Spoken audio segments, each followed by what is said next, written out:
and light up my life. Oh, yes, you gave me hope when I didn't know there was any hope for me. Thank God for each one of you. I just love you. My name is Liz Bailey. My anonymity shot to hell for a very long time. I'm the most definite alcoholic you ever could lay your eyes on, and a very grateful alcoholic. Hi, everyone. I feel so honored and privileged to be asked to come to Tampa. I'm privileged to go anywhere at 73, believe me. But it has been a terrific honor. And I want to thank the committee and Mike and Christy. And I can't start naming names because you guys follow me. Sober, thank God. Drunk, you wouldn't have followed me around the corner. But thank God you've been following me. Dolly and all of you, it's just wonderful to be with you. And I haven't gone out and gotten anybody a new story, because the one I got here with was Lulu. And nobody has told me it's gotten better out there, and I believe you. If you can make it back here, I welcome you back. But again, I'm going to have the same story, and would you all-timers and all of you pray that I reach somebody here tonight? Because that's my primary purpose, is to stay sober. And that's why I hit the road and the planes and the trains and the buses and the subways, because I want to reach someone to come into this beautiful fellowship. And we don't promote AA. We don't promote it at all. We attract you. And I love it when you all said, I want what you got, Liz. Oh, my God, ain't nobody ever said that to me, you know. And then nowadays you're telling me, oh, I want what you got. And I said, well, I got it in AA, and I keep it in AA. Thanks to John and Beverly for being here with me again. And they're part of my life. John has been in my life for 30 years, and he's still with me. And that's another nice thing about AA. You get lasting friendships. It's so beautiful, so beautiful. Now, there was a preacher preaching, and he says, if you drink, I want to thank Jimmy and Mike for coming to the airport getting me yesterday. And I'm going to tell you something real cute.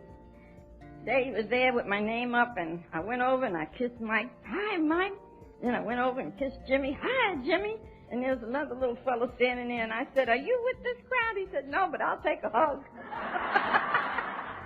So I hugged him, you know? So I got them all out the way, right? Yeah. So if you're near me, you're going to get it. You're going to get it.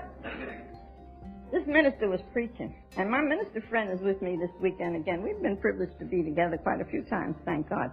A couple of you here this weekend have been with me before, and I've been with you. Bless your heart. And, you know, this minister say, if you drink alcohol, you're doomed to die. And a little old lady down front, she said, amen. He said, now if you smoke those cigarettes, you're doomed to die. And the little old lady, she said, amen. He said, now if you chew tobacco. She said, look at that, he's done stopped preaching and gone to meddling. So I'm going to go to meddling. You know, the truth hurts us, but the truth will set us free. Never forget that.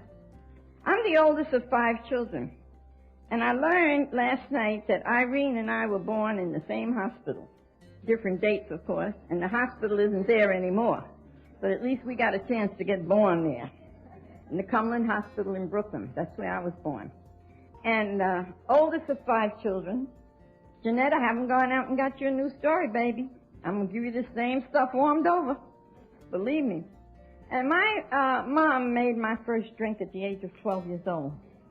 And when I look back, I was a stone alcoholic at 12 years old. I don't know anything ever about social drinking. I don't know ever about crossing any lines. I've seen a hell of a lot of lines, though. But I don't know about crossing any of them. And my mom made rice wine from ingredients that she received from the welfare, such as rice and raisins. And she made it in a large crockery. And to show you the difference, my girlfriend Marion was with me, and my mom allowed us to sieve this rice wine through cheesecloth. And the difference was that Marion sieved and sipped 2 drinks and she went home. But I sieved and sipped. And I sieved and I sipped. And I sieved and I sipped. And I sieved and I sipped. And I put on a drunk at 12 that was a drunk. My mother lectured to me all night long. I went out in the street the next day shaking my little self, telling my friends, whoo, what a ball I had. Now, I'm 12 years old. I don't even remember what the hell happened. And that began to be the pattern of my life. If you didn't drink and get drunk and pass out, you didn't say too much for me. At the age of 14, I began to sell King Kong booze. The man made it in the bathtub next door. And I mean, it was King Kong. It stood you straight and it knocked the hell out of you, too. And I sold it for 40 cents a cream pitcher. Now, someone suggested that I take mayonnaise, olive oil, butter, and cream, line yourself up. You know how they tell you to eat a good meal? Honey, that King Kong was so powerful, it went all through the mayonnaise, the olive oil, the butter, the cream. I stopped taking that sick stuff. And I drank me plenty of booze. I made good money. And at a certain hour, I had to be padlocked into the side room. Now, one night I'm laying out the window, and I see this sharp dude. Lord have mercy. Whew! He was so sharp, I almost fell out the window. And I saw this roll of money, and I said, there's a live one. I was always looking for a live one. I look for the live ones in AA, too. I don't look for no deadheads in AA. No, I don't look for deadheads. I deal with those that are going and doing and giving. Those are the people that I deal with. So I went down and I latched onto this little dude because he had a roll of money. Got down there and found out it was a $5 bill around a lot of ones. I latched onto him anyway because he's cute. Real cute. He started taking me from uptown Manhattan down to the Lower East Side, and I began to hit all these joints so that they could give me a play. At the age of 14, I felt that I was a woman. I'm drinking, I'm partying, I'm hanging out. So I run up to my mom one night, and I said, Mom, would you sign for me to marry this man? He's 10 years older than myself. She says, oh, no, dear. Over my dead body. That man will have you up in the street, and you'll live a terrible life with that man. And I found out something about myself at the age of 14. Don't you ever, but never, tell me what not to do. Don't do that. There's something in my nature when you tell me what I can't do, look like it makes me want to do it. And pay all the prices. I paid a hell of a lot of prices. I stayed in AA because they suggested everything to me. Nobody has ever told me what to do in AA. Thank God for that. So I quit school at 14. I took sleep-in jobs. I was drunk every Thursday and Sunday. At the age of 17, I left New York with this very man, determined. The more you preach, the more I'm going to get him. And so I left. And I went to Baltimore, Maryland. The 3rd day of January, 1939. I'm standing in a courthouse being married. And I'm crying my heart out. And the minister stopped the wedding. He says, my dear young lady, would you mind just telling me what you're crying about? I said, at last I got him. Well, I'm going to be honest with every one of you in this auditorium. That was the sorriest day of Mr. Bailey's life when he said I do to Liz Ulrich. Mr. Bailey never stopped crying from January 3rd, 1939, till he went home with the Lord August the 12th, 1986. That was a sorry day for that man. Now, I'm 17. And you could imagine I'm 73 now. Could you picture what I was at 17? Woo! Down with it. Woo! I got this marriage license. No more mama. No more neighbors. Nobody's going to tell me how to live. No, no, no, no. I done got this dude, Lord, and I'm going to tear up New York. My husband came home and he gave up every liquor joint. He gave up gambling. He gave up hustling. He gave up going to parties. And he sat down. And I became a mental case at the age of 17. Because here I am rearing to go, and this cat is sitting. And he sat from January 3rd, 1939, till he went home with the Lord, August the 12th, 1986.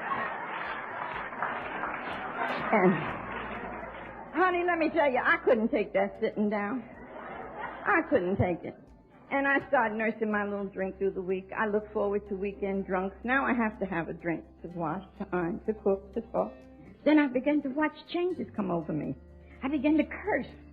Every word came out of my mouth was a curse word. I watched another change. I began to fight. I began to fight everything and everybody. I watched another change.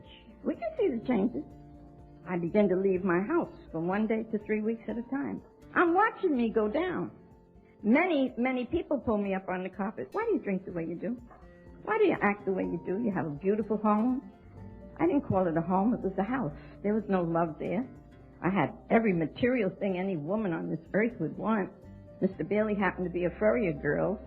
And every time I had a period of dryness, just when I couldn't drink no more, it was coming out of my nose and my ears, I had to lay low. He'd make me another fur coat. I had fur coats like beans. And one year, he made me the most gorgeous leopard coat all you ever laid your eyes on. He threw a party for the job. He brought that coat home and he threw it out on my bed. And I looked at that coat and I hated it. I gave it away. I said he made it so he could spot me anywhere. You know? In sobriety, I wished I had that coat many times. I do. It was so beautiful, drunk. You know, that's another thing I always say today. As long as you stay in the active disease of alcoholism, you can never really see how sick you are. You really have to get sober to see how sick you were. Because nobody could tell you how sick you were till you get sober. And there again, I continued to drink. Now, Mr. Bailey was a non-alcoholic. And I said to him one night, and I think some of you non-alcoholics might have heard this, maybe if you drank with me, I wouldn't want to drink so much and roam. Mr. Bailey went around and got a bottle of Gordon's gin. And we laid up in the TV room, and about 11 o'clock, the bottle got like this. Now, any drunk in here knows what happened to me. I panicked, because that's not going to last me till the morning. And the liquor store is going to close at 12 o'clock. So I took my elbow and I hit him. I said, Daddy, would you run around and get a bottle for me before the liquor store closed? He said, no, Liz, I've had enough. Oh, I wanted to kill him. You know that. I wanted to kill him. You ever see an Indian on a rampage at 2 in the morning? Here I am, up, dressed, out, zoom! Aren't you afraid to go underneath the Long Island Railroad at 2 in the morning? Well, who the hell was thinking about the railroad? I wasn't thinking about the railroad. I was getting to Sutton's Barn Grill so I could fill the Coca-Cola bottle full and sit there and close up the place. I continued to drink. The word is identification now. Don't compare, but identify. I woke up one morning, and my head was coming off my body. I took Alka-Seltzer. I took aspirin. I took BCs. I put a raw egg in the beer. I'm doing all this kind of stuff to straighten out my head. I couldn't get my head straightened out. I reached over and I grabbed the Bible off my night table. I figured, well, I'm going to find the answer in this Bible, how to straighten this rotten, filthy life of mine up. And Mr. Bailey passed my room. Put that Bible down, you hypocrite. Put it down. 20 minutes to an hour, you'll be so drunk you'll be slapping one of the kids down. He was right. Nobody but nobody got in the way of me getting a drink. And nobody but nobody gets in the way of me staying sober. Same difference. Same difference. I'll walk all over you, around you, and about you, and to you, and I'm gone. I'm gone to get my sobriety. And so he kept his mouth going. And I used to say to him, Daddy, try not to talk to me when I'm coming off a drunk. Or, Daddy, please don't try to say too much of it to me if I'm drinking, you know. And Daddy wouldn't keep his mouth shut. And he kept his mouth going. He said, you'll be hopping a cab. And the cab driver said, please take somebody else's cab. Took me 3 days to clean up my cab behind you. Who the hell is he? I paid 50 cents to get in that cab. Don't tell me who to take. Or I would be swinging a corner. And Mr. Bailey kept his mouth going. He kept it going. And I didn't want to hear him. I literally ran and jumped up in the second floor window. This is the first time I ever thought about taking my life. I'm standing directly in this second floor window, and I'm going to throw my body down into the yard, and there's a little lady named Nana Backer. Mr. Bailey! Mr. Bailey! You better get her! She's going to jump! And he comes out this window, the kitchen window. I see his hands come out. He says, Nana, will you let that bitch jump? I'll be rid of all my problems, all my troubles. Let that bitch jump. Well, you know, I looked over at him. I wanted to know who the hell did he think he was. I guarantee every one of you I got down out of that window. I got back into bed, and I pulled that sheet over and slept that one off. You know, the nerve. The nerve. I continued to drink. I began to hit hospitals. Girls, please don't ever fry a frozen chicken drunk. Don't do that. I hit the grease saw and burned up both of my legs. And the good sisters, every time you look, broken fingers. If you see my arm all sliced up, putting your hands through, I didn't have no trouble with the second step when I got here. Believe me, I didn't. And total insane, putting holes in the walls. I don't care what I drank outside. I had to have a cigarette and a can of beer when I got inside, and I'd be in a couch full of fire and all this. And I'll tell you, total insanity. Insane. And I remember so clearly, one of my neighbors pulled me up on the carpet. She says, I'm very much ashamed to live next door to somebody like you. I had to get sober to realize that we affect 9 people around us. I had a slogan before I got here, to each his own. I'm drinking this stuff and you don't want for anything, and I'd lay your soul to rest for messing with me. And so she said, and I'm ashamed to live next door to you. I bought this house to get away from people like you. Would you mind telling me what's the matter with you? I said, oh, I suffer with my nerves. And she suggested that I drink rum. Isn't that nice? I loved her standing in that little bitty kitchen. I lived in Jamaica, Long Island. I ran around to the Empire Liquor Store and I bought a bottle of rum. I'm still waiting for one of you drunks to tell me how in the hell did I wake up in Briarcliff, New York with the bottle of rum. I don't know. Now, this is identification again. A beautiful lady took me into her home named Wig, and I became a booze fighter in Briarcliff, New York. I'd put a shot in my coffee. I'd call it Coffee Royal. I'd hide the bottle all day. I don't care where I hid it. I found it. I'd be open and booping when the poor soul came home. She didn't know what to do with me. And one night she sat me by the fire. She said, you know, Liz, you're a lovely person, but drinking is your problem.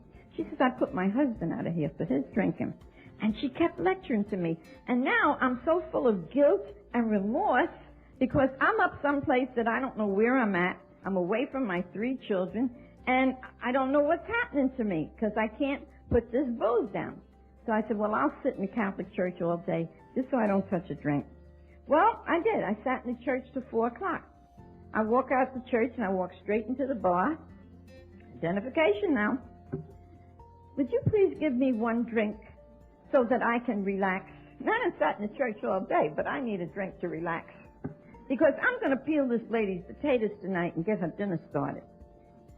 Would you give me the second drink, please, so that I can really go get her potatoes started and her dinner ready?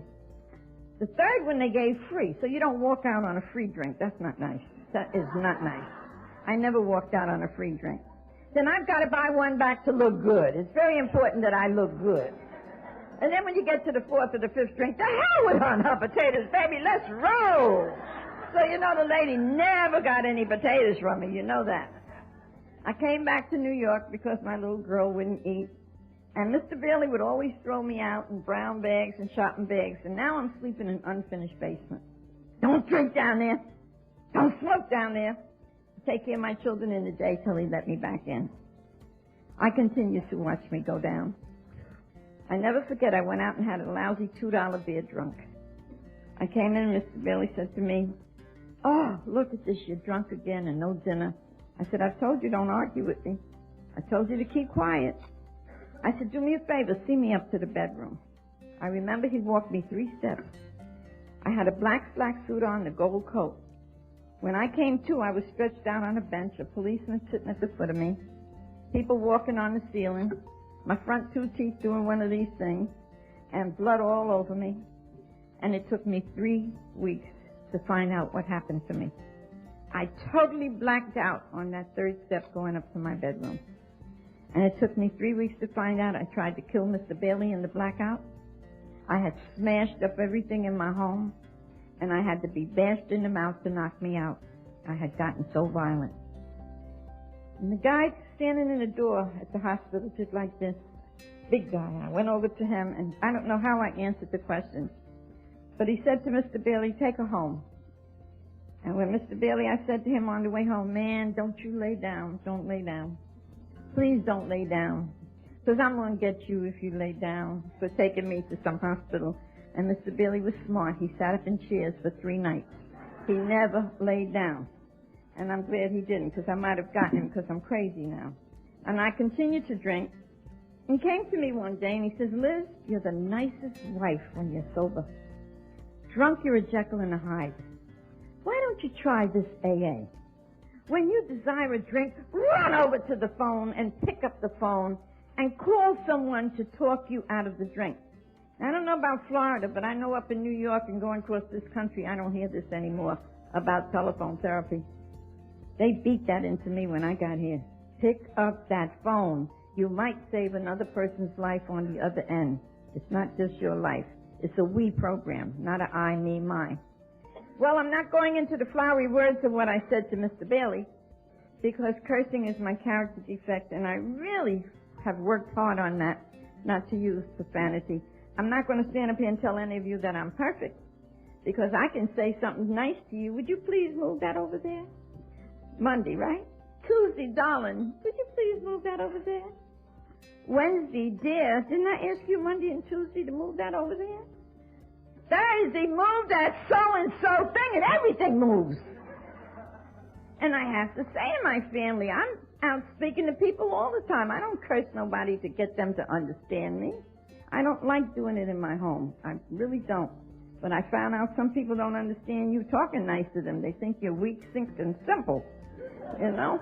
So I just cut them out and go on. Then I ask God to forgive me, you know? I ask him, please forgive me. Well, Mr. Bailey did what Dr. Granite just said to him. I want you to go home and tell Mrs. Bailey she's either going to drink herself to death, she will drink herself into a mental institution. There were no detox units when I came to AA. There were no halfway homes when I came to AA. We had nothing that you have today. I brought the drunk home with me. I laid he or she on my living room couch, and I took care of you over a weekend and for days to save your job and all that. And then when I saw you on your feet, I drug you to 7 meetings a week and 3 times on Sunday. You were going to get it. You were going to get it. And not all of them got it. The only one I've ever kept sober is Liz. I've always been the winner by staying sober myself. And there again, I continued to drink after I cursed him out. And what happened is that I watched me go down. I'm watching me go down. I'm going to tell you about my last drink. I'm drinking with hard, two-fisted drinkers in the VFW Hall on 110th and Merrick Road. I could never stand anybody who took a drink and sipped on it for hours. You got on my last nerve. And I didn't bother with you. I didn't bother with you.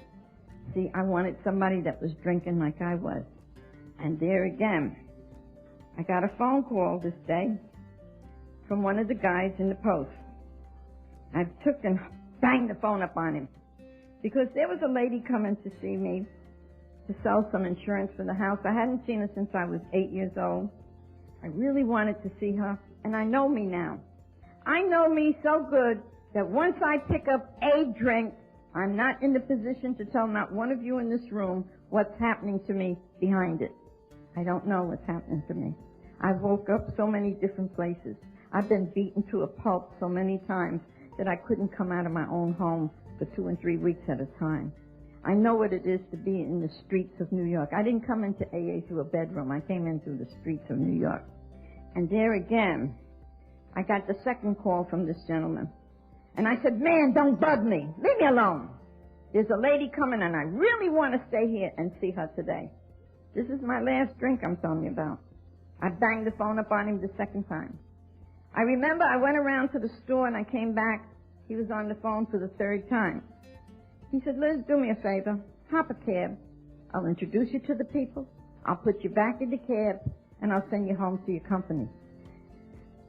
I go, oh, geez, let me get a cab and go over there because he's not going to let me stay in here today. He's going to drive me up a wall. So I go over there, and the booze start lining up, and the jukebox is going, and I'm singing, you always hurt the one you love. The one you don't want to hurt, oh, give me another drink. Smile if you're happy. Give me a drink. Smile. I could sing them old Weeping Harry songs. As I said, I'm 73 and I haven't seen Miss Lindbaum till yet. I woke up in one of my son's twin beds. Please don't ask me how I got in this twin bed because I can't tell you. At the foot of this bed stood my mom and Mr. Bailey. My mom's got her head going like this, and she's screaming to the rooftop, somebody done something to her. Somebody done something to her. And I look over at Mr. Bailey, and he's got his head going. And he's saying, no, Mom, no, Mom, Nobody's done anything to her. She happens to be a very sick girl. He didn't call me bitch. You know my name was bitch, right? He said I was a sick girl. I got right up out of that bed. I went to the basement of the house, and I stayed in the basement 2 days praying to die. I wanted out. And I looked up my oldest son, 12 years old, sitting there reading a book. And this is how I spoke to Richard. I said, Richard, I can't live like this. This is not the way I want to live. Look at this. You can't depend on me for anything.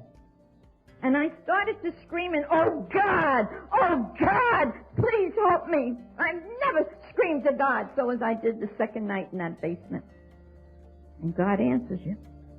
Because something said to me, just as clear as I'm speaking to you, try this AA that your father has told me about.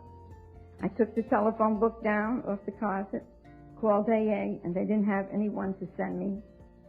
Intergroup was at 28th Street and Lexington Avenue, one flight up over a bar. I got there and I said, to hell with AA. Then I said, no, you've taken the bus, the subway, you've run a couple of blocks, try to get up there again. I got into the middle of the landing. Woo! And if you don't call this a higher power, what is it? Because as I went to turn to go down into the bar, a lady looked down the stairs at me and she says, are you having trouble? I said, yes, ma'am. And I went running up the stairs to her. She escorted me in the front part of the office, and she introduced herself to me, and she started to tell me about her life. Oh, my God. Who talks about themselves like this? My mother says put it in the rug, under the rug, in a closet, open up a drawer, shove it in there. Don't you dare go out and tell anybody where you got the black eyes, the busted mouth, or the fights in your house. And I'm listening to this woman, and I'm identifying. And I'm saying, why don't you put this stuff in a garbage can and make sure she got a lid on it, you know? Because I would never tell it before AA. No way. I didn't have time anyway. But, yeah, I was busy out there, honey. I was very busy. And what happened is that she turns to me and she says, it's the first drink. I said, oh, come on, sweetie. I've been drinking for 19 years.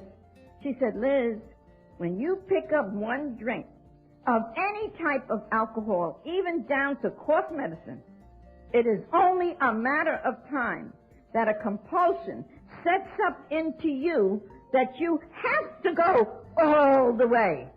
Woo! I see myself take 2 drinks on a Monday, great. 2 lousy drinks on a Tuesday, you're looking for me. Wednesday, I'd go to Gert's department store, I'd buy a 5th, I drank the whole 5th and nothing happened. Went back there Thursday and bought me another bottle. Friday, I'm knitting without needles. Have any of you knitted without needles? But Friday, I'm walking up and down, and I'm knitting. And I've got to go get that drink to get me back in focus. And she said, we do it 5 minutes, 10 minutes, 1 hour, 1 day at a time. We do it with meetings. We do it with a sponsor. When I came to AA, there was 150,000 members. There are 2.5 million members today, and don't not one of you tell me you can't find a sponsor out of 2.5 million. I don't want to hear that. Yeah. Because it's a we program. You cannot do this alone. I don't care who you are. I've never seen it done alone. It's done with a we. We can do together what I could never do alone. So true. And then she says, you want to go to South Jamaica or Jamaica? And I chose South Jamaica. I don't know about you girls, but my hair stayed drunk. I never could keep my hair nice. Mr. Bailey would give me money for clothes, and I never looked too tough because I wanted to drink up the money. I'm going to my first AA meeting, and I get my hair done nicely, and I buy a little 2-piece blue suit. And I go to my first AA meeting, and there's 2 girls behind the coffee counter, and they look up at me and said, you don't look like an alcoholic. I said, what the hell did I get myself into? Let me get the hell out of here. And I started running out the room, and we always kept 2 people at the door when I came to AA, you know. Yeah. Because, like I said, this was the last resort. And as I'm going out the door, this man hits me over here on the shoulder, and he says to me, what's the matter with you? Where you going? I said, those girls said I don't look like an alcoholic. I don't know what an alcoholic looks like.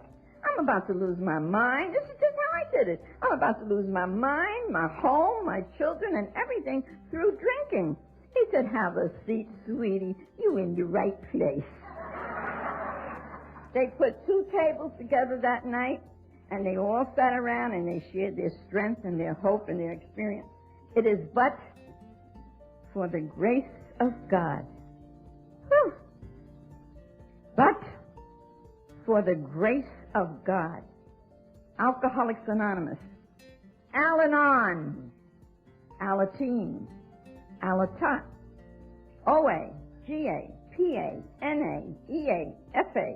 The only A I haven't spoken at is Sex Anonymous. And I refuse to go to Seattle, Washington to put my sex life on tape. How about that? You know, to come across this United States, and I have a family. Just July the 11th, I came into AA July the 11th, 1952, and July the 11th, 1994, I just celebrated 42 years away from my last drink.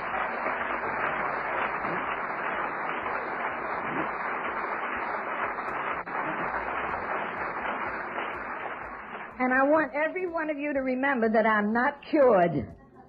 I am definitely not cured. The progression of alcoholism is still going on inside of me. If I pick up one drink, I would go up like paper. Zoom. You see? But it wouldn't be the drink to kill me. It would be the guilt and the remorse that would kill me. I know where the answer lies for 42 years. Is sitting in a room for 1 lousy hour or hour and a half and no dues or fees. And back in New York, I'd give them hell. Because you know why? I never had a car in my whole sobriety. And every night a different dude picks me up, you know, and we got that instant love. And my neighbors say, oh, my God, from a drunk to this, what is she putting down? Oh, I still upset my neighbors. And I don't tell them what I'm putting down, but I know what I'm putting down. Because I must never forget the day that I didn't know what I was putting down. Didn't know. And they told me to get sober for myself, not for my mother. If I had to stay sober for my mother, I'd have been drunk. My mother did not like me telling you I was an alcoholic. It took my mother 29 and a half years to tell me to stay with them A's, whatever they are. See, and I don't plan to leave these A's. I know about these A's. Mr. Bailey couldn't stand me sober.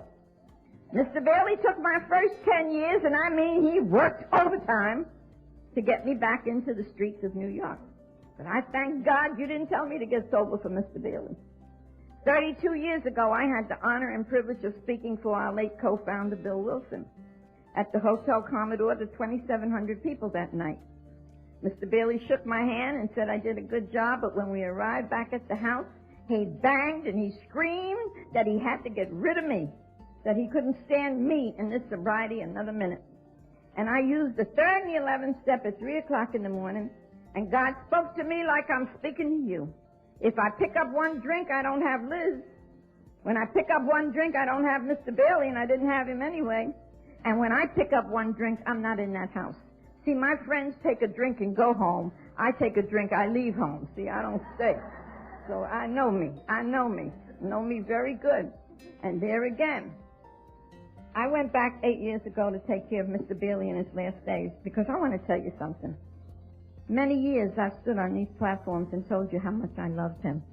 I really did love him. You know why? He kept the house while I was in the streets. He kept the 3 children going while I was in the streets. He kept everything going. He could have cashed it all in. But you know what, girls? I'm back in that home today. And what's so nice is paid for. But I was so happy that I could go and make his last days happy. I have some good news for you. I have an older son who has hated my guts for 41 years of my sobriety. And he let me know that under no uncertain terms would he ever forgive me or forget me. And I had to come into AA to learn how to forgive myself because I was ignorant as far as alcohol and alcoholism. You got to remember 42 years ago, nobody was talking about alcoholism and drugs the way they're doing today in many years.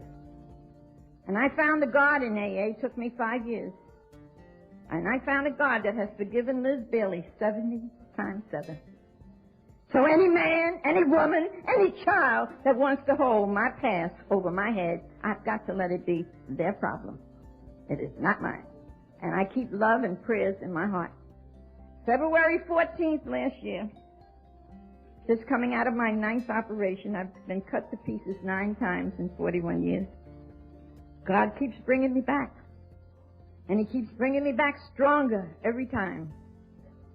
And all through these rooms, there's power in this room tonight. The theme that we have this week, the Spirit, it's here, whether you like it or not. It's here. Because we're all sitting here under the common cause of cleaning up our lives to live better lives. Where there's 2 or more, he's in the midst of you, whether you like it or not. And he'll do for you what you can't do for yourself. If you keep coming in these rooms, you've messed yourself up when you cross this door sill. You'll never drink and drug in peace again. No, I haven't seen it happen. You can't do it. You walked into the power. He tells you the power is within you in 11 steps. It's within you to keep your life straight. And there again, I'm happy my son Richie is now speaking to me. But it took 41 years. Don't give up before the miracle. Don't give up. Just keep loving your heart for them. God does the work, not you. You ever notice what your self-will do? Nothing. It cause you trouble. But if you do that 11th step, he says, you sought through prayer and meditation to have a conscious contact with your higher power, praying only for his will. His will. Because my self-will kept me in trouble. And the power is within me to carry out his will, not Liz's. Again, I had a beautiful son named Dennis, was an alcoholic and an addict. And I used to say to Dennis, the right road may be hard, but you'll be the winner. The easy road, the price is heavy. 24 years ago, June 25th, my son was shot and killed.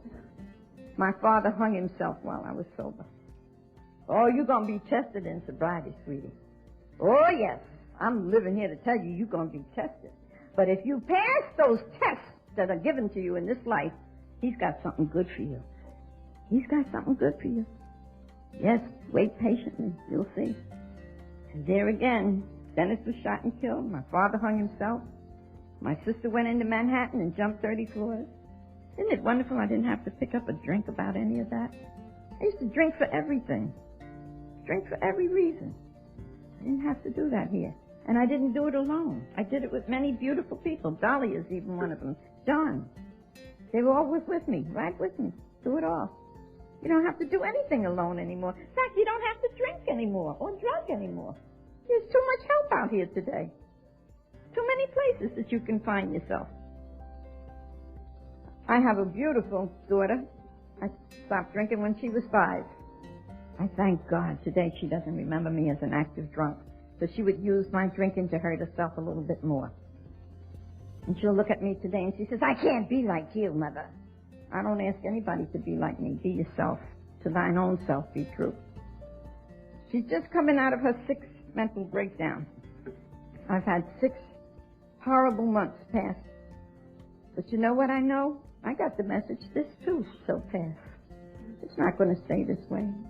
It's not going to stay this way because I'm suffering under her. I'm going on the 7th of September for consultation so that I can learn how to live with a mentally ill daughter. I do not know how to live with my mentally ill daughter. I've been using the AA principles on her, and it's working because she acts like a drunk most of the time. She acts just like a pure drunk. A slickness, you know, I say she's sick and slick, you know. And I'm right ready for her slickness, too, you know. Because I've been dealing with drunks a long time, and I'm one myself. I have a beautiful AA baby named Adrian Anita. I named her after AA. She's 38 years old. She's had 12 children. She's got 6 living. So it makes me have 12 grandchildren that I see by appointment only. And I want you to believe that. I don't do no babysitting. No.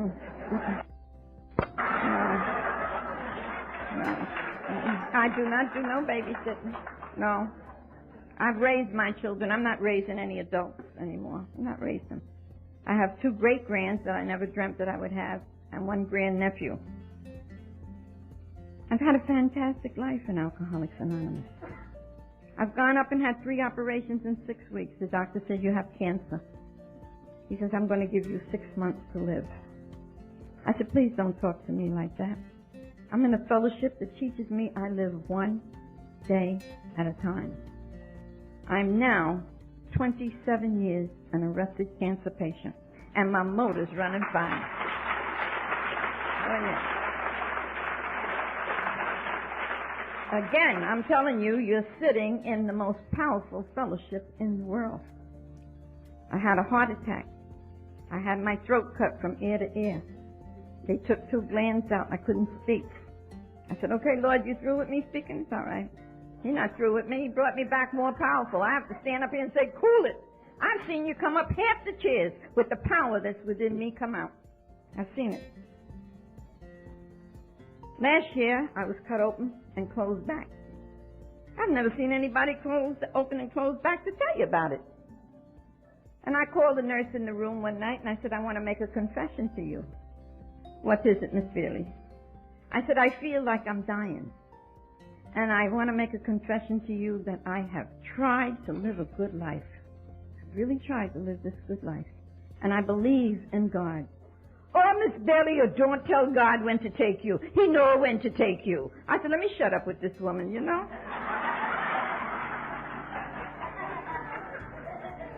She said, good morning, Miss Bailey. How are you? I said, you know, I seem to die in the night, but I sure come alive in the day. One of my friends coming out from work had a pocket full of money, and the guy said to him, stick 'em up. He said, man, don't you see I got a disease? And the guy ran from him. He said, Liz, he didn't even wait for me to tell him I'm an alcoholic. And I cracked up on that one myself. I went to the kitchen floor. Because I hated that word disease when I got here. I said, Mr. Daddy, what am I going to tell my friends when they ask me to have a drink? He said, tell them you got a disease. I said, like hell I'm walking around telling people I got a disease. And I looked it up in my dictionary and it says, dis-ease with oneself. I readily tell you, I have the disease of alcoholism. I love each one of you. I've made amends to my loved ones, thank God. There's only one person in 42 years I haven't made amends to, and that's my bartender. I owe him $2. He'll never get it. I sent his children to college. Yes, I did. I bought that man a new Cadillac every year. I sat there and watched it go up and down Jamaica Avenue. And I just want to take one of you to Vermont and show you the house I bought him. It would injure me to give him the $2. See? And the place closed down when I stopped drinking. It hasn't been there in 42 years. It's an athletic club. You see, so who are you supporting and killing yourself? You got to think about that. And I think about that. And I thank God for each one of you. Let's have a beautiful weekend, huh? Set it up to be good. Because, see, I do that at 10434 199th Street, Hollis. When I walk out that door, I'm going to Tampa. Woo! And I'm going to have me a natural good time. And I do have a good time. I don't know what's going on around me because I'm having a good time. You know? And I do feel so honored and privileged of being with you this weekend. God is good all the time. God is good all the time. And you know He's good every time I'm hitting these planes and trains and buses and subways. When I get back in my house, I almost want to kiss them dirty floors. Woo! You got me making it again. I tell Him, you got me making it again. And He does. And it's no secret what God can do. What He does for others, He can do for you. With His arms wide open, He'll carry you through. Please believe it. I live it. I don't just talk it. And I live it, and it's wonderful. And, of course, I want to say this to the committee. Thank you again for all the work that you put in this year. These places, conventions, take a year or more to put together. It's a lot of work. How about let's give them a round of applause? Yes, yes.